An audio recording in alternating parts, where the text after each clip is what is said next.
I'm Edie Lush here with Pub Culture at COP26 in Glasgow. Delighted that Mark Watts, the head of C40, has stopped by. Thanks so much for coming along. It's a pleasure. So, tell me what you are hearing here in Glasgow as an organization that has over 1,000 mayors committed to drastically reducing emissions. What do you think you're hearing that mayors are going to be able to take back and implement in their own cities?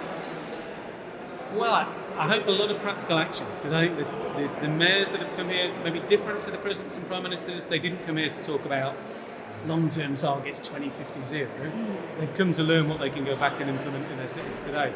I hope lots of mayors are going to be listening to Mayor Sadiq Khan from London, who's just expanded the size of his ultra-low emission zone, which stops the most polluting vehicles coming into London 18-fold. So it now covers where 4 million people live. I know people who've sold their diesel cars as a result of that. Right, so it's kicking in and it's working. It works.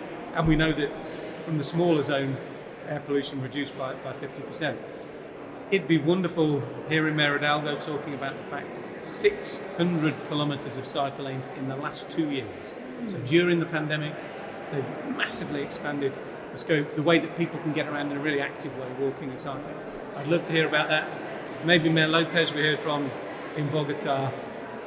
When we talk about electric buses, China's been the world leader. 99% of all of the electric buses are in China. The next biggest fleet outside of China is in Bogota, Colombia. Amazing. I don't guess most people would have expected that. So she's a tremendous inspiration to her region. Migration, an issue that we heard about from the mayor of Dhaka as well. 50,000 people a day coming because of rising seas. How connected do you see that migration issue to climate change, and is there a positive you can see from it at all? I think it's massively connected and becoming almost completely.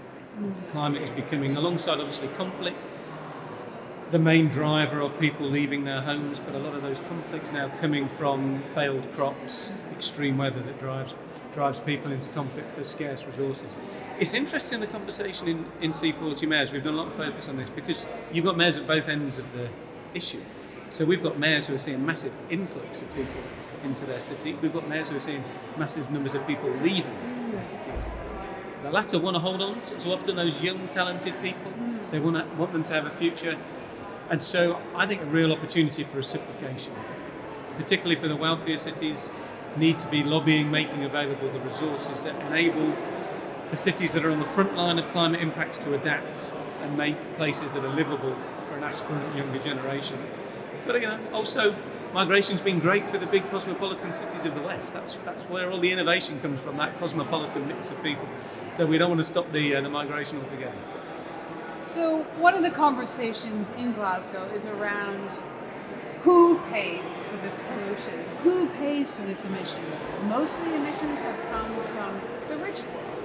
Poor world suffers a lot more from them, and they're now being expected to make the changes. So there's a lot of conversation about how to transfer wealth in order to help those countries leapfrog. How much of C40 is involved in that? What are you doing to move that conversation? Well, I think, you heard from Mayor Khan just committing that 2/3 of our own budget is going to be devoted to supporting the Global South. I think there's a bigger picture because there's a geographic divide, but even within countries there's a divide. So 10% of the people in the world have contributed half of all the greenhouse gas emissions. The bottom 10%, the bottom 50% rather, only 10%. It's the reverse of those numbers. So really we need policies, it's a global Green New Deal in C40 that is ensuring as we design the measures to drastically cut emissions, the majority of people are materially better off. But deliberately saying the majority. Some people are going to be materially worse off. And they're the people who have, at the moment, the wealthiest and have contributed the greatest to carbon emissions. But we need to do that to ensure that our money is transferring to the most vulnerable. I think at the global scale, we've just got to get that $100 billion a year that the wealthy countries have promised. It's got to start flowing. And it's going to have to be a lot more than that because the crisis is getting bigger. Mark, thank you so much for stopping by. Thank you. Pop Culture's cameras here at the C40 event in Glasgow. I'm Edie Lush. It's a pleasure.